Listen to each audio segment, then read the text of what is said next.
जौनपुर के मल्हनी विधानसभा से बाहुबली धनंजय सिंह है इस बार जेडीयू से उम्मीदवार। अंकित गुप्ता मेरे सहयोगी वहां ग्राउंड जीरो पर मौजूद हैं, उन्होंने धनंजय सिंह से बात की, सुनिए क्या कह रहे हैं।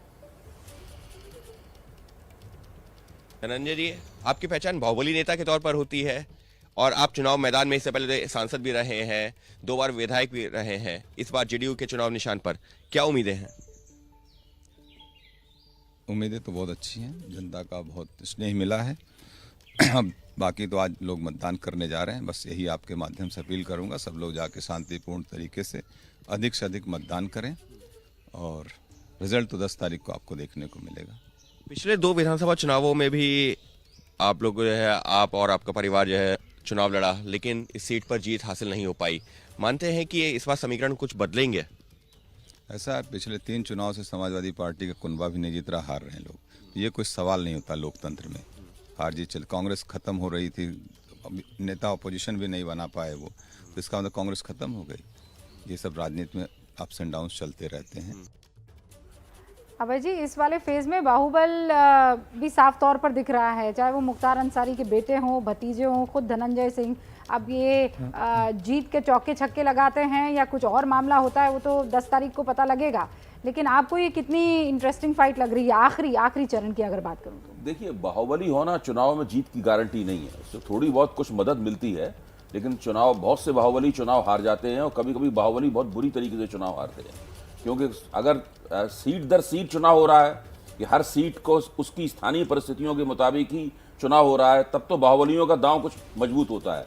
लेकिन अगर कहीं कोई अंडर करंट है, अगर अंदर कोई लहर है, अगर लोग परिवर्तन चाहते हैं या जो मौजूदा सत्ताधारी पार्टी उसको वापस लाना चाहते हैं, तो फिर बाहुबलियों का बाहुबली होने से उनका कोई लाभ नहीं होता। एक छोटी सी बात और मैं कहना चाहूँगा, मेरा मानना यह है कि अगर इस चुनाव का नतीजा ये तय करेगा कि विभिन्न सरकारें एंटी इनकम्बेंसी का किस तरीके से सफलतापूर्वक मुकाबला कर सकती है। अगर आदित्यनाथ सरकार दोबारा जीतकर सत्ता में आती है तो चुनावी गोलबंदी का पैटर्न जो है वो राष्ट्रीय स्तर पर बदल जाएगा।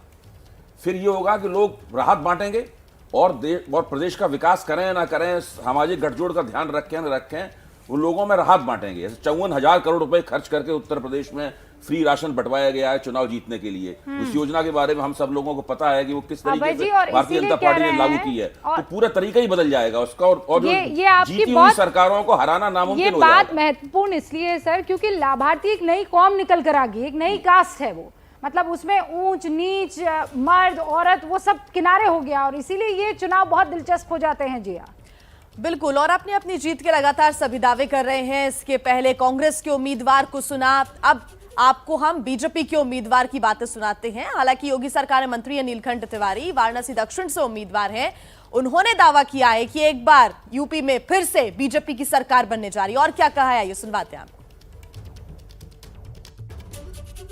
हमारे साथ बात करने के लिए हैं राज्य सरकार के मंत्री नीलकंठ तिवारी। तिवारी जी, वोट डाल दिया आपने? जी, डाल दिया। क्या इश्यूज हैं वाराणसी की? क्योंकि एक चीज इशू बस है कि सब लोग मतदान करें, ज्यादा मतदान करें, वोट देने निकलें घर से। यह मेरा सबसे हाथ जोड़ के निवेदन है, प्रार्थना है, सभी लोग मतदान करें, क्योंकि यह मतदान आपके उत्तर प्रदेश को उत्तम प्रदेश बनाने की तरफ अग्रसर करेगा। आदरणीय प्रधानमंत्री जी, आदरणीय मुख्यमंत्री जी के हाथों को मजबूत करेगा, साथ ही साथ उत्तर प्रदेश के भाग्य का निर्माण करेगा। कार्यकर्ताओं में कोई नाराजगी है क्या? कुछ नहीं, पूरे कार्यकर्ता जोर शोर से लगा है। आपने देखा होगा, नामांकन भी जुलूस देखा होगा, रोड शो भी दक्षिणी का देखा होगा, अन्य भी कार्य देखा होगा।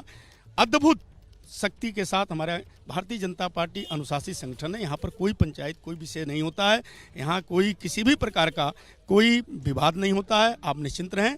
माफी क्यों मांगनी पड़ गई? माफी जनता से मैंने मांगी नहीं, मैंने कहा कि कुछ काम उनके अपील किया।